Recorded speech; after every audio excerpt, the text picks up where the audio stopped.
We've got Miss America. Emma Broyles shares with us the work that she's doing to remove the stigma surrounding mental health, opening up about her own personal struggles and how she got where she is today despite these challenges.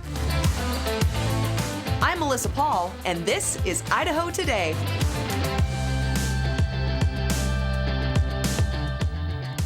And again, thank you so much for watching Idaho Today. You know, over the past couple of years, I think we can all relate to the fact that there has been some difficulty with most of us managing stress and even possibly navigating mental health challenges during those difficult times. Well, Miss America, Emma Broyles, is inspiring others by sharing her own mental health struggles, even as she won the national title. And she is now an advocate for striving to remove the stigma surrounding mental health.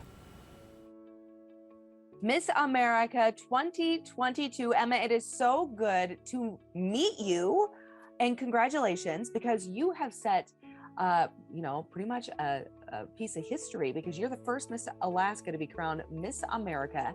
How excited were you in that moment? Oh my gosh, I've been asked so many times what I was feeling in that moment that I heard my name called as Miss America. And honestly, I couldn't tell you. I try so hard to remember what I was thinking on that night, but to be completely honest, it was such a blur. I think there was just so much excitement and shock that there's like a little blank spot in my memory from that night that I won Miss America. I think my body physically couldn't handle the emotions, but it is truly such an honor to be, especially the 100th anniversary Miss America. It's kind of really, really special to be at the forefront of, the next 100 years of change and to still represent the values that Miss America has held for the past 100 years. So it's a really special thing for me. Yeah, and speaking of special and being, 100 years, your crown is kind of a reflection of that, right? You and I, before we started actually officially talking, we're looking at the gold stones in your crown. I'll give you a close-up. That's so pretty. Yeah, how special is that? So there's two other gold crowns in existence.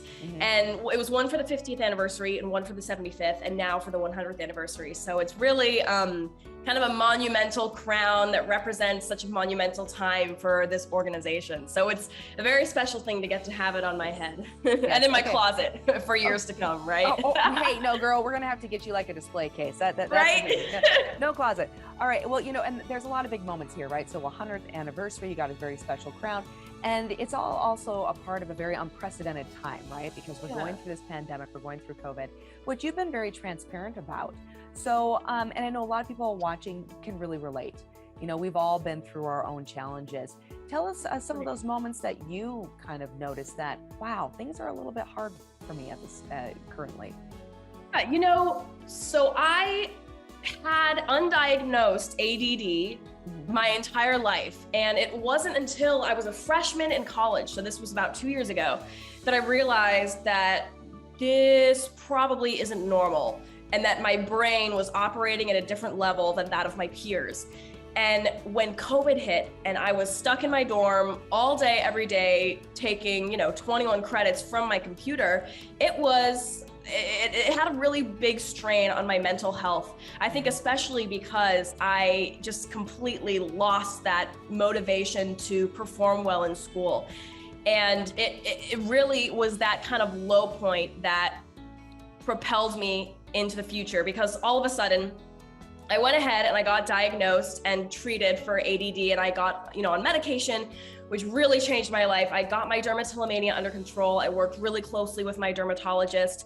And then by the time, spring rolled around, I was back to straight A's. I was exceeding in all of my classes and I was doing great. And I thought, what, why not compete for Miss Alaska this summer? I hadn't competed in the Miss America organization for 4 years or something like that. So I decided on a whim, why not do it? And then I was lucky enough to win. And then all of a sudden I was there at Miss America. And it's so funny because I never intended to be a trailblazer, right? Like I never had this idea, I want to share my story, I want to inspire, because I was really humiliated. It's an embarrassing thing to talk about, the fact that you used to spend hours in front of your mirror tearing apart your skin and you did not very well in school because you had undiagnosed ADD. But it just happened to be that I was given the right questions and the right platform to speak about it on the Miss America stage, on the finals night. And everything just kind of lined up perfectly, that I was able to share my story and that it was able to reach so many people. And now, as Miss America, I have this amazing platform to talk about mental health and to talk about the things that matter.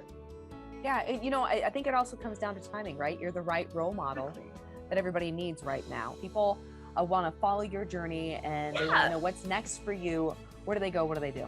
Okay, so you can follow the Miss America Instagram. It's just at Miss America. And then my personal Instagram is at Emma Broyles _. And then on all the platforms, you can find Miss America. If you just search Miss America, it should be the first one that pops up.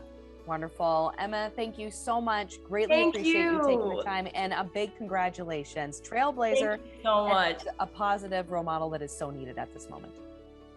Thank you.